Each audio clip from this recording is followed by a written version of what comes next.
Comme les devoirs et responsabilités des administrateurs sont importants, toute personne qui est proposée par une autre à devenir administrateur d'une société ou qui désire le devenir devrait prendre certaines précautions avant d'accepter une telle position. Parmi ces précautions, on devrait regarder attentivement les états financiers, regarder aussi les procès-verbaux, s'enquérir des difficultés et poursuites auxquelles la société peut faire face, examiner sa santé financière, regarder s'il va y avoir une bonne chimie avec les autres membres du conseil d'administration, vérifier s'il n'y a pas d'infraction, par exemple, à différents lois qu'a commis l'entreprise.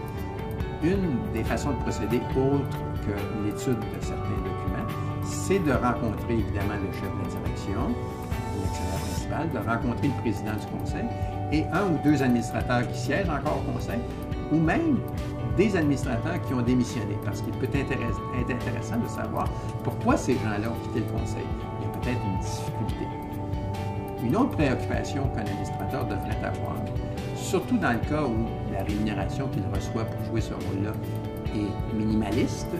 c'est de s'assurer qu'il connaît bien les dirigeants. Il sait qu'ils sont intègres et qu'ils tenteront de lui communiquer en toute transparence l'information qui lui est nécessaire pour jouer son rôle. Dans le cas d'une petite société, il peut être difficile pour la société elle-même de fournir tous les moyens à l'administrateur de jouer son rôle. Donc, la personne doit évaluer, avant d'accepter son poste d'administrateur, si oui ou non,